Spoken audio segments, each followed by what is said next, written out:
فبأي آلاء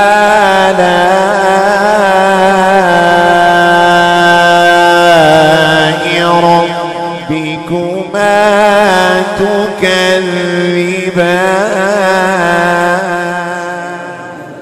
سيدنا محمد وعلى آل سيدنا ونبينا وحبيبنا مولانا محمد وبارك وسلم صلوا عليه صلاة وسلام عليك يا رسول الله يا حبيب الله صلى الله تعالى عليه وسلم. امام عشق محبت فرماتے ہیں سونا جنگل رات اندھیری چھائی بھری کالی ہے سونے والوں جاگتے رہیو چوروں کی رکھوالی. دوسرے ایک شاعر نے کہا کہ جگہ جی لگانے کی دنیا نہیں ہے یہ عبرت کی جا ہے تماشا نہیں. یعنی یہ ایسی جگہ ہے جہاں سے کچھ نصیحت لینی ہے ہمارے آس پاس کی پوری دنیا میں. تماشا نہیں اس کو انجوائے کرنا نہیں ہے آپ کو اس میں مست نہیں ہو جانا ہے اس کے اندر گم ہو کر اپنے آپ کو نہیں بھول جانا ہے. تو کیا کرنا ہے کہ اس سے سیکھنا ہے سمجھنا ہے اس کے ذریعہ کچھ حاصل کرنا ہے. جگہ جی لگانے کی دنیا نہیں ہے یہ عبرت کی جا ہے تماشا نہیں. ٹھیک ہے جس آیت کریمہ کو تلاوت کرنے کے شرف حاصل کیا اللہ تبارک و تعالی اس کے متعلق مجھے حق کہنے ہم تمامی حضرات کو حق سننے ہم سبھی کو اس پر عمل کرنے کی نیک توفیق عطا فرمائے.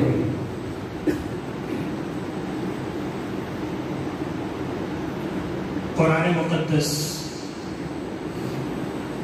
اللہ کا کلام آخری نبی ہمارے آقا صلی اللہ علیہ وسلم پر نازل ہونے والی کتاب اور بندوں کے لیے خالق کا جس کی ہم عبادت کرتے ہیں اس عبادت کرنے والے رب کا اپنے بندوں کے لیے جو پیغام یعنی جو رب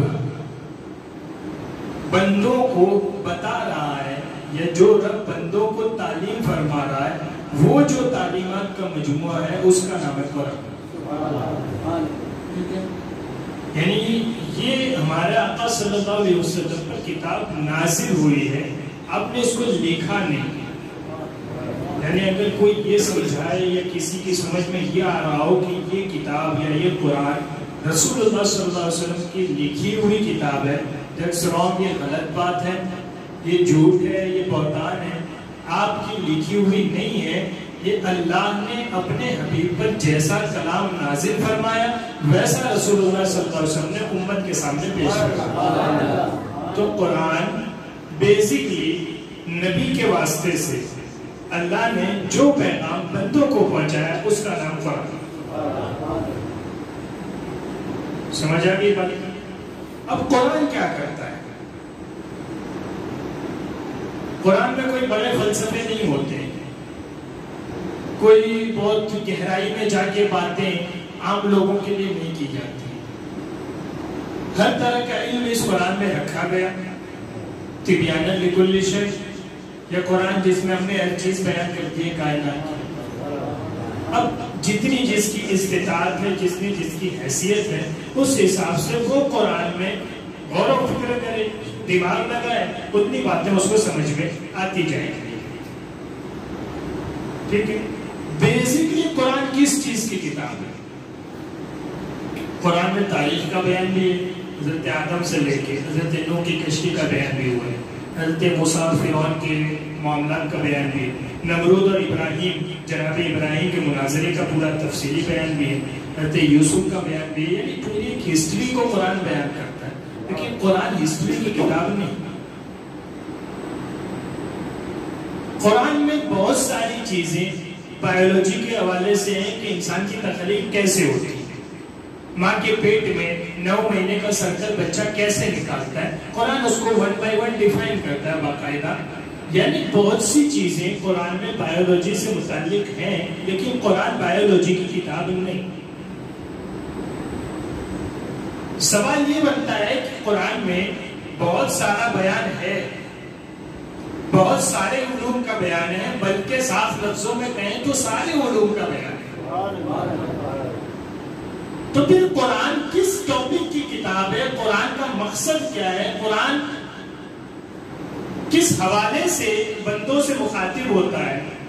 فرمایا ذالک الکتاب لا ریب فیہ ھدی للمتقین. قرآن میں تاریخ ہے مگر قرآن تاریخ کی کتاب نہیں. قرآن میں بایولوجی ہے لیکن قرآن بایولوجی کی کتاب نہیں.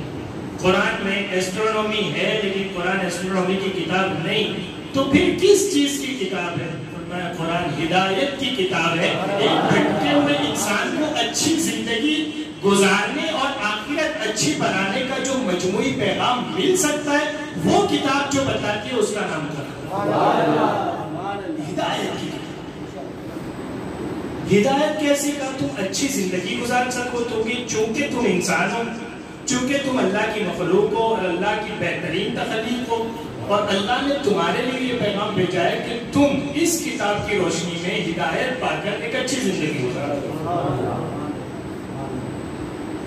یعنی یہ بھلا کیا ذلت ہوئی کہ ایک انسان ہوتے ہوئے جانور کو پوج رہا ہے نا. ہماری دنیا میں یہ چیز ہو رہی ہے نا. ایک انسان ہوتے ہوئے پتھر کے سامنے سجدے کرا. بہت زیادہ کوئی اوپر چلا گیا تو کہ انسان ہوتے ہوئے کسی دوسرے کے انسان کو پوج رہا ہے کہ بھائی یہ فلاں زمانے میں بڑے اچھے انسان تھے، پھر ہم نے ان کی مورتی بنا لی اور پوج رہے. کہ تم انسان ہو، تمہیں ہدایت کی ضرورت ہے. زندگی ایسے ذلیل ہو کے نہیں گزارنی ہے. تم ہماری سب سے بہترین تخلیق ہو. تم اپنے سے ادنا کے سامنے جھکنے کے لیے نہیں ہو، بلکہ تم انسان ہو کر کسی دوسرے انسان کے سامنے جھکنے کے لیے بھی نہیں ہو. تمہارے انسان ہونے کا شرف یہ ہے کہ تمہارے انسان ہونے کی عظمت یہ ہے کہ تم اب جھکو گے صرف تمہارے خالق کے سامنے، اللہ کے سامنے، اور کسی کے سامنے. یعنی قرآن ہدایت دیتا ہے کس چیز کی؟ زندگی کو اچھا بنانے، زندگی کو بہتر کرنے، عزت نفس کی، سیلف ریسپیکٹ. تم دوسروں کے سامنے جھکنے کے لیے نہیں ہو، تم صرف اللہ کے سامنے جھکنے. ہاں کسی کی ضرورت پوری کر دینا، کسی سے اپنے مطالبے کی بات کر دینا، یہ تمہاری اپنی ضرورت ہے. ٹھیک ہے. ایک بات، اب یہ جو پیغام ہے ہدایت کا، زندگی اچھی گزارنے کا، اس کو قرآن مختلف طریقوں سے بیان کرتا ہے جیسی جیسی لوگوں کی سمجھ. کبھی بہت گہرائی میں جا کے بھی بیان کیا جاتا ہے، کبھی بہت صاف صاف لفظوں میں بھی بیان کیا جاتا ہے، کبھی مثالوں کے ذریعے بھی سمجھایا جاتا ہے. اس کو یوں سمجھ لو جیسے فلاں چیز. یعنی جب کوئی گہری بات ہوتی ہے، بہت زیادہ علم والی بات ہوتی ہے، وہاں یہ کہہ دیا جاتا ہے کہ یہ بات عقل مندوں کے لیے ہے. پھر ایک عام سی سادہ سی زبان میں ایک بات کی جاتی ہے جو ہر بندے کو سمجھ میں آ جائے. جیسے الحمدللہ رب العالمین، تمام تعریفیں عالمین کے رب کے لیے. بالکل صاف صاف بات. الرحمن الرحیم، جو ساری کائناتوں کا رب ہے وہ بڑا مہربان ہے، رحم والا ہے. بالکل صاف صاف بات. کبھی اس انداز میں بات ہوتی ہے اور کبھی اس سے آگے بڑھ کے ایک انسان جو نہیں سمجھ پا رہا ہے، اس کی سمجھ کی جو حیثیت ہے، اس کا جو معیار ہے، اس کے حساب سے بالکل مثال کے ساتھ بات سمجھائی جائے کہ اس کو تم یوں سمجھ لو جیسے فلاں چیز. تو قرآن میں جگہ جگہ انسانوں کی ہدایت کے لیے مثالیں بیان ہیں، ایگزامپل دیے گئے کہ تمہاری زندگی ایسی ہے، تمہاری موت ایسی ہے، جیسے یوں سمجھ لو، جیسے یوں سمجھ لو. اللہ کیا فرماتا ہے؟ ان اللہ لا یستحیی ان یضرب مثلا ما بعوضۃ فما فوقها. اللہ اس بات سے حیا نہیں فرماتا کہ تم انسانوں کو سمجھانے کے لیے اگر مچھر کی مثال بھی دینی پڑے، اللہ اس کی مثال دیتا ہے. یعنی مچھر کی مثال سے سمجھایا جاتا ہے باقاعدہ کہ تم مچھر پہ غور نہیں کرتے کیسے وہ اس کا روٹین ہے پورا، اور اس کے ذریعے بھی قرآن ایک پیغام ہے. یعنی اللہ اپنے بندوں سے اتنی محبت فرماتا ہے کہ جیسی جیسی بندوں کی کیٹیگری ہے ویسے ویسے بندوں کو سمجھانے کا انداز اختیار. ایسا نہیں ہوا کہ قرآن ایک بہت زیادہ علمی انداز میں بیان کر دیا گیا، نازل کر دیا گیا، اب جو اتنا زیادہ علم رکھتا وہ سمجھتا ہے. نہیں، ایک عام انسان کی زندگی کے لیے بھی اس نے سادہ سے لفظوں میں پیغام دیے. ٹھیک ہے. اب اس کو قرآن نے کیسے ڈیفائن کیا ذرا دیکھیں. اللہ فرماتا ہے وَاضْرِبْ لَهُم مَثَلَ الْحَيَاةِ الدُّنْيَا. اے محبوب آپ دنیاوی زندگی کو مثال کے ذریعے سمجھائیں. کن کو؟ لوگوں کو. وَاضْرِبْ لَهُم ایگزامپل دے کے سمجھائیں کہ یہ دنیا کی زندگی کیسی ہے تمہارے لیے, کیا ہے یہ, کیا مثال دے کے سمجھائیں. وَاضْرِبْ لَهُم مَثَلَ الْحَيَاةِ الدُّنْيَا. محبوب لوگوں کو بتائیں کہ دنیا کی زندگی کی مثال, اس کا ایگزامپل ایسے ہی ہے جیسے کمثل ماء کما انزلناہ من السماء ماء, جیسا کہ ہم نے آسمان سے پانی نازل کیا. فاختلط بہ نباتا, وہ پانی جا کے اس سبزے سے ملتا ہے. یعنی وہ جو چھوٹی چھوٹی گھاس کے زراعت ہوتے ہیں اس میں وہ پانی لگتا ہے, پھر وہ گھاس کھل اٹھتی ہے. جیسے بارش کے موسم میں ہوتا ہے ایسے بنجر زمین ہے لیکن بارش ہونے کے بعد جگہ جگہ گھاس کھلی ہوئی ملے گی آپ کو.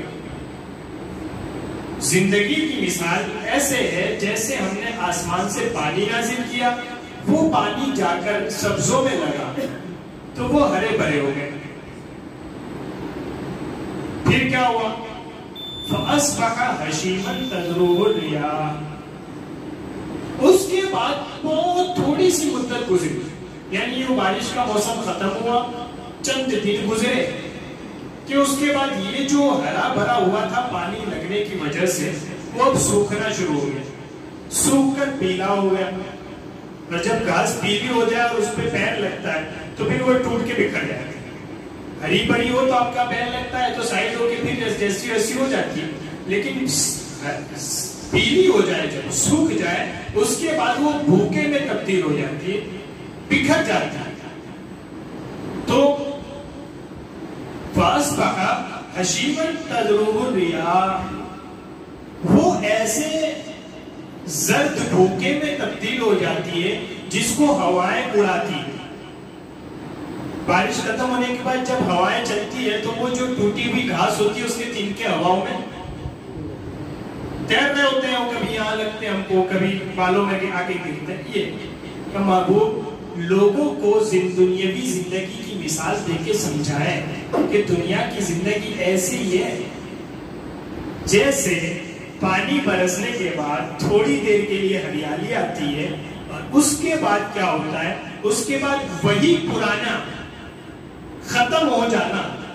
جیسے وہ زمین کے ساتھ ڈھیر تھا ویسے ہی بکھر کے دوبارہ زمین میں تحلیل ہو جانا, ہواؤں میں اڑتے پھرنا. دنیاوی زندگی کی مثال بھی ایسے ہی ہے. تم دنیا میں آئے ہو چند دن کے لیے, یہ ہریالی تمہارے سامنے, اس کے بعد موت آنی ہے اور اس کے بعد تمہارے اعمال کے مطابق تمہارا فیصلہ. کتنا وقت ہے ایک گھاس کے ہرا بھرا ہونے سے لے کے پیلا ہو کر بکھر جانے میں کتنا وقت ہے؟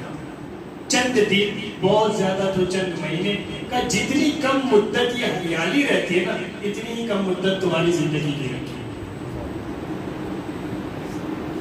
وَاضْرِبْ لَهُم مَثَلَ الْحَيَاةِ الدُّنْيَا كَمَاءٍ أَنزَلْنَاهُ مِنَ السَّمَاءِ فَاخْتَلَطَ بِهِ نَبَاتُ الْأَرْضِ فَأَصْبَحَ هَشِيمًا تَذْرُوهُ الرِّيَاحُ وَكَانَ اللَّهُ عَلَى كُلِّ شَيْءٍ مُقْتَدِرًا. بے شک اللہ ہر چاہی چیز پر قادر ہے. اب ایک چیز ایگزامپل سے سمجھائی گئی, اب اس کو قرآن اس کی وضاحت کر رہا ہے. کیا؟ المال والبنون زینت الحیات الدنیا. مال اور اولاد زینت الحیات الدنیا, دنیاوی زندگی کی زینت ہے. جیسے وہ سبزہ, وہ گھاس, وہ ہریالی زمین کی زینت ہے, چند دنوں کے لیے ہے پھر سمیٹ لی جائے گی. بس ایسے ہی مال اور اولاد تمہاری زندگی کی زینت ہے, چند دنوں کے لیے ہے پھر سمیٹ لی جائے گی. یہ کیوں ہے؟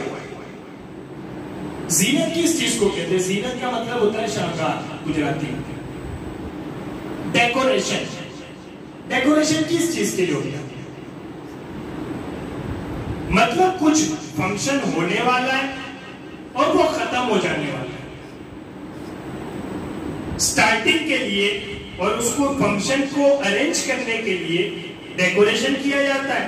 اور آپ کو معلوم ہوتا ہے کہ یہ فنکشن اتنے ٹائم میں ختم ہو جائے گا تو ہمیں یہ ڈیکوریشن اتارنا ہے کہ تمہارا مال اور تمہاری اولاد یہ تمہاری دنیاوی زندگی کی زینت ہے کہ تمہیں ہم نے دنیا میں بھیجا ہے تو تمہارے دنیا کے گزارے کے لیے جو ڈیکوریشن ہم نے کیا ہے کہ تمہاری دنیاوی زندگی بورنگ نہ ہو جائے, زندگی تم جانوروں کی طرح گزار کے نہ چلے آؤ, اس لیے ہم نے جو انتظام کیا ہے تمہیں مال دیا ہے, تمہاری نسلوں کو آگے بڑھایا ہے. اور یہ کیوں ہے کہ تمہاری زندگی اچھی ہو اور اس اچھی زندگی کو تم گزار کر آنے والی اچھی زندگی کی تیاری کرو. یعنی ڈیکوریشن ہماری مدد کے لیے ہوتا ہے, ڈیکوریشن ہماری امداد کے لیے ہوتا ہے, ڈیکوریشن ہماری بورنگ دور کرنے کے لیے ہوتا ہے, ڈیکوریشن ہماری تنہائی دور کرنے کے لیے ہوتا ہے. ڈیکوریشن اس لیے نہیں ہوتا کہ اس میں گم ہو کر ہم اس فنکشن کے ختم ہونے کو بھول جائیں. مطلب بندہ شادی میں ڈیکوریٹ ہوا ہے, اس کو معلوم ہے کہ 200-500 لوگوں کو آنا ہے, کھا کے جانا ہے, پھر یہ ہمیں اتار لینا. لیکن ایک آدمی اگر اسی لائٹ میں گم ہو جائے, اسی ڈیکوریشن میں گم ہو جائے, یہ ہے زندگی, ایسے ہونی چاہیے زندگی. یعنی عام دنوں میں وہ ڈیکوریشن نہیں ہوتا نا, فنکشن کے لیے کیا گیا. اب اس ڈیکوریشن کو کوئی بندہ یوں لے کہ ایسی پوری زندگی ہونی چاہیے اور اس میں گم ہو کر رہ جائے, تو وہ جو دوسری زندگی اچھی تھی اس سے بھی ہاتھ دھو بیٹھے گا کہ تمہاری دنیاوی زندگی کی مثال ایسے ہی ہے کہ دنیا میں ہم نے تمہیں جو کچھ دیا ہے ڈیکوریشن کے لیے دیا ہے, اسے استعمال کر کے زندگی اچھی بناؤ, اس میں گم مت ہو جاؤ, اور یہ زندگی اچھی بنانے کے ساتھ ساتھ آنے والی زندگی کی تیاری کریں. ایسا ہی ہے. کیا ہے مطلب مال کیا ہے؟ ڈیکوریشن ہی ہے نا ایک طرح کا, سرکولیٹی ہوتا رہتا ہے, کسی کے پاس رہتا ہے اور جس کے پاس رہتا بھی ہے اس کے پاس وہ کام کا تبھی ہے جب سرکولیٹ ہو. آگے جائے میرے پاس لاکھ روپے پڑے ہو لیکن وہ کسی کام میں نہ آتے ہو تو وہ کس کام کا؟ مال وہی رہتا ہے, دولت وہی رہتی ہے, لیکن دولت کا اصل مقصد جو ہے وہ استعمال ہونا ہے. مثلا آپ مجھے 50,000 روپے دیں کہ مولانا یہ 50,000 ابھی مجھے اس کی کوئی ضرورت نہیں ہے, آپ نے آ کے دے دی, لیکن مجھے جب کوئی ضرورت نہیں ہے, ایک وہ بندہ جس سے میں نے 2 سال پہلے لیے تھے میں نے اس کو لوٹا دیا کہ بھائی آپ سے میں نے وہ جو 50 لیے تھے وہی ہو. اس کو 50 اس نے لے لیے, ٹھیک ہے, اس کو کہا, میں نے کہا راشن خریدا تھا, نیا فریج لیا تھا, یہ لیا تھا, وہ لیا تھا, سب کا پیمنٹ باقی ہے, چلو یہ وہ والے پیسہ ہے, اس کو دے کے نپٹا. دکان والے کے جہاں وہ پیسہ گیا, وہ کہاں لگایا, نیا مال لانا ہے, پرانے مال کا پیمنٹ کرنا ہے. پیسہ کس کا؟ کسی کا نہیں. پیسہ صرف پیسے کا ہے کہ جتنا استعمال ہوتا جائے گا, جو پیسہ استعمال میں آ کر فائدہ پہنچاتے وہی پیسہ ہے, جو پڑا رہے وہ کسی کام کا نہیں. بس یہی زندگی ہے. المال والبنون, مال اور اولاد کام آ جائے تو تمہاری زندگی کی زینت ہے, نہ کام آئے تو کسی کام کی نہیں. تو پھر بچتا کیا ہے؟ اب زندگی میں ہمارے پاس مال ہے, ہماری اچھی اولاد ہے, ہماری نسل چل رہی ہے, اس کو ہم کیا کریں گے؟ کیا ان میں ہم دھیان نہ دیں, ان میں ہم توجہ نہ دیں, ان کے ساتھ دل نہ لگائیں؟ وَالْبَاقِيَاتُ الصَّالِحَاتُ خَيْرٌ عِندَ رَبِّكَ ثَوَابًا وَخَيْرٌ عَمَلًا. باقی رہنے والی جو چیز ہے یہ تو ڈیکوریشن ہے, تم جاؤ گے ختم ہو جانا ہے, تمہارے لیے کیا تھا. باقی رہنے والی کیا چیز ہے؟ الصالحات, جو اس مال اور اولاد کے ذریعہ تم اچھا کر جاؤ گے وہ باقی رہنے والا. وہ کیسا باقی رہنے والا ہے؟ خیر عند ربک ثوابا وخیر عملا.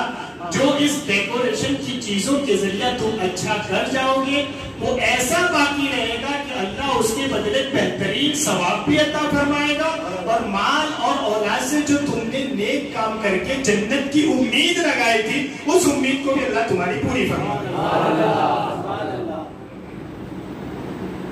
ایک تو تم مال سے امید لگاتے ہو کب وہ پوری نہیں ہوتی, ایک تم اولاد سے امید لگاتے ہو کب وہ پوری نہیں ہوتی, کیوں کہ وہ ڈیکوریشن ہے. تو پھر بالکل نا امید ہو جائے گا, نہیں نا امید نہ ہو, اسی مال اور اسی اولاد کو ایک نئی امید کا ذریعہ بنا. وہ امید کا نیکی کی امید, جنت کی امید, ثواب کی امید, اس کا جب تم ذریعہ بناؤ گے تو اللہ بہتر ثواب بھی دے گا اور تمہاری امید کو اچھے انداز میں پورا بھی کرے گا. یہ زندگی کیا فرمایا میرا آقا صلی اللہ علیہ وسلم. حضرت عبداللہ بن عمر کہتے ہیں میں کھڑا تھا, صحیح بخاری میں, بخاری نے روایت کیا, میں کھڑا تھا, رسول اللہ صلی اللہ علیہ وسلم تشریف لائے اور یوں میرے دونوں کاندھے پکڑ لیے, یوں عبداللہ ان کا ارشاد فرمائے حضور کن فی الدنیا کأنک غریب, دنیا میں ایسے جیو جیسے تم کوئی اجنبی, جیسے تم کوئی اجنبی ہو. اجنبی آدمی کسی بستی میں آتا ہے, اس کا جتنا کام ہوتا ہے کام نپٹاتا ہے اور پھر اپنے گھر کی طرف دوبارہ چل جاتا ہے. عبداللہ دنیا میں ایسے جیو جیسے تم کوئی اجنبی ہو جو چند دنوں کے لیے اپنے آگے کے سفر کی تیاری کرنے آیا ہے. اور میں او عابر سبیل, یا ایسے جیو جیسے راستہ پار کرنے والے, روڈ کراس کرتے ہیں. کیا مطلب آدمی ادھر سے ادھر آتے ہوئے بیچ میں یہ دیکھنے کے لیے کھڑا رہتا ہے ٹھہرتا ہے یا بہت اچھی گاڑی, کیا بائک آ رہی ہے, کیا روڈ بنا ہے. زندگی میں ایسے جیو جیسے تم روڈ کراس کرنے والے ہو, کہ روڈ کراس کرنے والا جب ایک طرف سے چلتا ہے تو اس کی زینت اور اس کے ڈیکوریشن سے بے نیاز ہو جاتا ہے.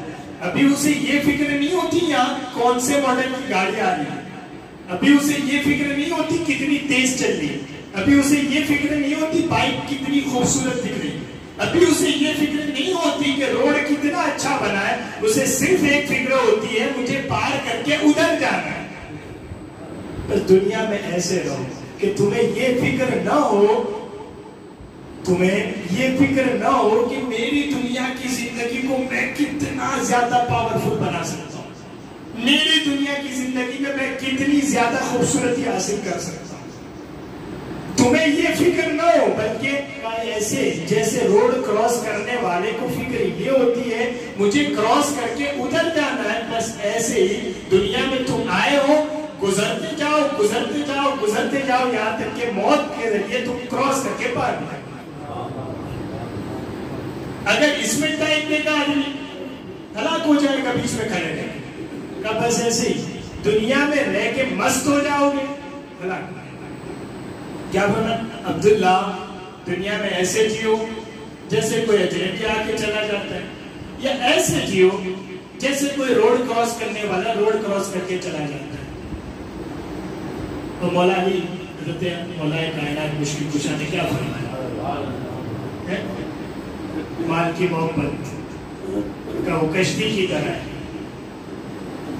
دنیا میں کشتی کی مانند رہو کہ جب تک دنیا تمہارے باہر ہے, یعنی کشتی پانی کے اندر ہی ہوتی ہے جیسے تم دنیا کے اندر ہی ہو, دنیا سے باہر تو بھاگنا نہیں ہے, لیکن پانی کو اندر نہیں آنے دینا ہے کہ دنیا کی محبت تمہارے دل میں آ کے غلط کام نہ کروا جائے. دنیا کی محبت غلط کام کرواتی, ہاں یار میں دنیا سے چلا جاؤں گا, پتہ نہیں اولاد کی سانس رہے گی, پتہ نہیں کوئی ان کو مطلب عزت دے گا کہ نہیں دے گا. ایک کام کرتے ہیں کچھ بھی ہو, مطلب ادھر ادھر سے پیسے لا کے اچھا سا بنگلہ بناتے ہیں, کیسا بھی آرام کمانا پڑے چلے گا, لیکن اولاد کے لیے مطلب کل کو رسوائی ہو ہم نے, یعنی وہ جس کو ہم رسوائی سمجھ رہے ہیں اس کے لیے دنیا کی محبت میں ہم غلط کرنے پر آمادہ ہو جاتے ہیں. اس کی جگہ ہونا یہ چاہیے کہ ہم دنیا میں آئے ہیں روڈ کراس کرنے والے کی طرح ہم اچھا کر کے جائیں گے. رہا عزت کا مسئلہ تو کل اللہ اولاد کو عزت اس نام پہ دے گا کہ اولاد غریب بھلے ہے لیکن اس کے باپ نے زندگی ایمانداری سے گزاری. یعنی اس وہ والی عزت ملے گی کہ ایماندار باپ کی اولاد ہے.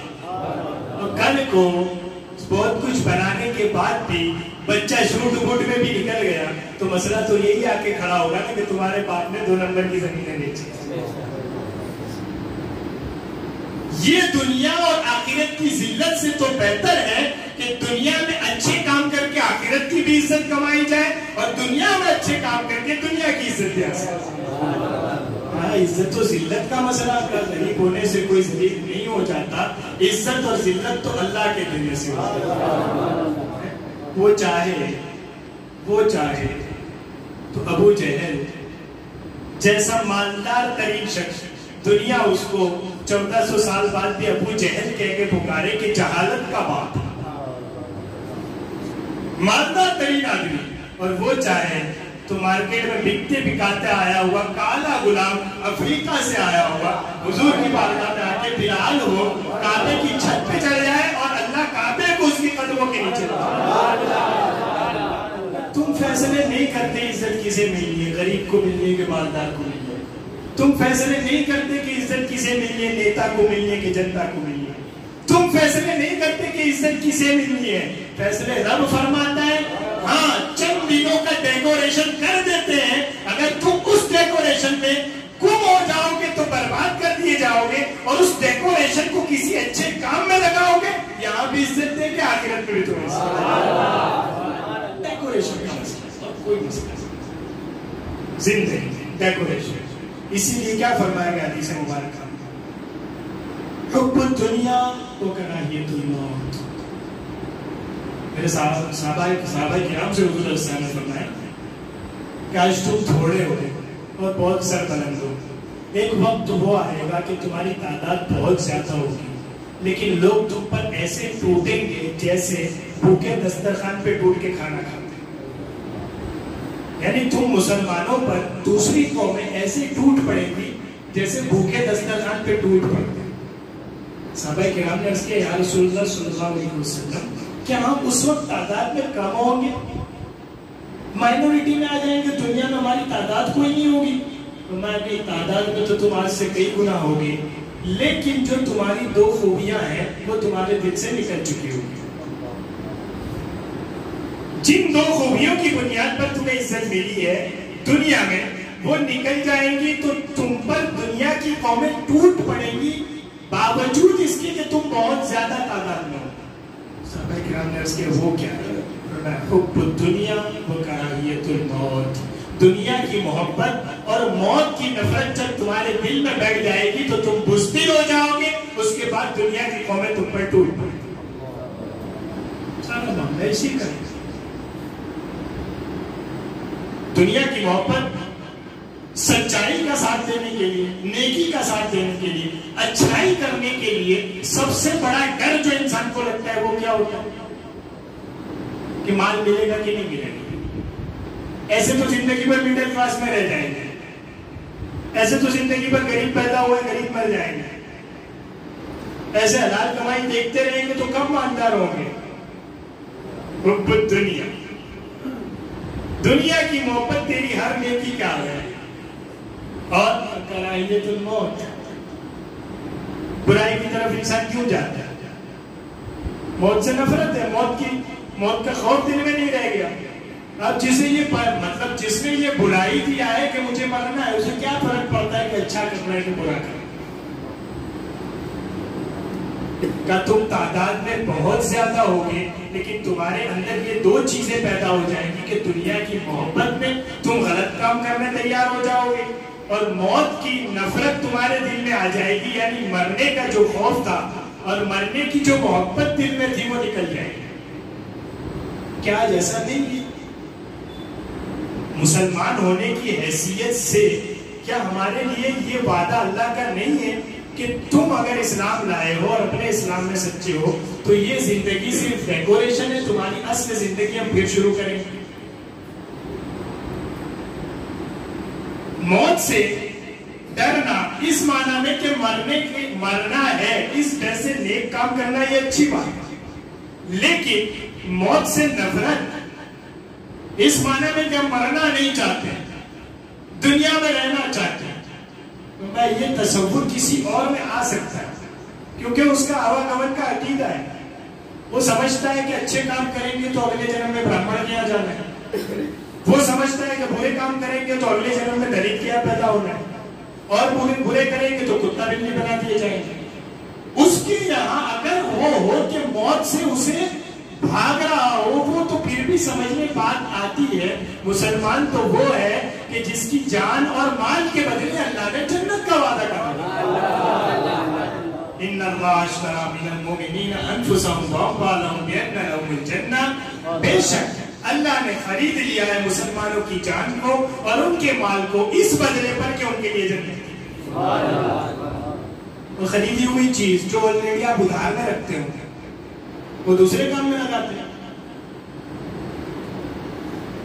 مطلب آلریڈی میرا مکان بک چکا ہو، اس کے بدلے میں وعدہ بھی ہو چکا ہو، اس کے بعد میں اس مکان کو کرائے پہ دوں گا نہیں۔ مسلمانوں کی مال اور ان کا جان، ان کی جان اور ان کا مال ہم نے خرید لیے، اللہ تو یہ کہہ رہا ہے ہم نے خرید لیے، خرید لیے کا مطلب تھا اب ہماری رضا کے لیے سے استعمال کرتے، اب تم اپنے حساب سے نہیں چلنے دو گے، کیوں؟ کہا جتنا تم اپنا بکی ہوئی چیز کو اپنے استعمال میں لایا نہیں جاتا، پہلی بات، اور دوسرا کہ جو ہم نے بدلا رکھا ہے وہ اس کے مقابلے میں بہت بڑا ہے،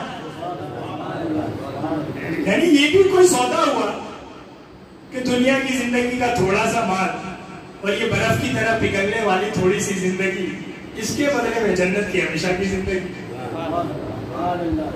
مطلب سودے کا یہ بھی کوئی لیول ہے۔ فرمایا لیول کی بات نہیں، سودا کرنے والے کی عظمت کی بات ہے، تم بندے ہو کر اگر مال اور جان میری رضا کے لیے لگا دو تو میں پھر تمہارا رب ہوں، اس تھوڑے سے مال اور تھوڑی سی عمر کے بدلے ہمیشہ کی زندگی، ہمیشہ کی نعمتیں دوں۔ اچھا کرنے کی کوئی لمٹ نہیں، راستے پہ پڑے پڑے پتھر کو ہٹانے سے لے کے دن بھر اللہ کا نام لینے تک ہر چیز اچھائی ہے، بڑوں سے کہا ادا کرنا اچھائی ہے، بیوی کا حق ادا کرنا اچھائی ہے، ماں باپ کا ادب کرنا اچھائی ہے، اولاد کے ساتھ مہربانی کرنا اچھائی ہے، اولاد کی اچھی تربیت کرنا اچھائی ہے، اچھائی کی کوئی لمٹ نہیں ہے، یہاں تک کہ نبی کریم صلی اللہ علیہ وسلم ارشاد فرماتے ہیں جو انسان کما کر محنت کر کے روزی کما کے لاتا ہے، پھر بیوی اس کو پکاتی ہے اور پکانے کے بعد وہ لقمہ اپنی بیوی کے منہ میں دیتا ہے تو یہ تو اس نے اپنا سماجی فریضہ پورا کیا، لیکن اس کے بدلے بھی اللہ ایک صدقے کا ثواب عطا فرماتا ہے۔ اچھائی کی کوئی لمٹ نہیں، کرتے جائیں، اور برائی کی بھی کوئی لمٹ نہیں، اگر یہ بندہ طے کر لے کہ مجھے مرنا ہے، ٹھیک ہے۔ تو دنیا کی زندگی بہت غریب نہ ہو، محبوب ان کو مثال سے سمجھا دیجیے، ایگزامپل دے کے، دنیا کی زندگی ایسے ہی ہے جیسے بارش برسنے کے بعد چند دنوں کے لیے ہریالی آتی ہے، پھر وہ سوکھ جاتی ہے گھاس اور اس کو ہوائیں لے کے اڑتی ہیں، ایسی ہی دنیا کی زندگی ہے۔ تو پھر اس میں کرنا کیا مال اور اولاد تمہاری دنیاوی زندگی کی زینت ہے، ڈیکوریشن ہے، ان کو استعمال کرو، ان میں گم مت ہو جاؤ۔ کیسا استعمال کرے گا؟ الباقیات، جو باقی رہ جانے والی چیز ہے وہ ہے الصالحات، اس مال اور دولت اولاد کے ذریعہ تم نے جو اچھے کام کیے وہ باقی رہ جائیں گے، اور ایسے باقی رہیں گے کہ اللہ اس کے بدلے بہترین ثواب بھی دے گا اور تمہاری امید کو اچھے انداز میں پورا بھی کرے گا، ٹھیک ہے۔ اتنا سا پیغام ہے، جگہ جی لگانے کی دنیا نہیں ہے، یہ عبرت کی جگہ ہے، تماشا نہیں ہے۔ اللہ تبارک و تعالیٰ کی بارگاہ میں دعا ہے زندگی کو اس کی رضا کے مطابق گزارنے کی توفیق عطا فرمائے، ہم سب کا خاتمہ بالخیر فرمائے، ایمان کے ساتھ دنیا سے رخصت عطا فرمائے، اور جو لوگ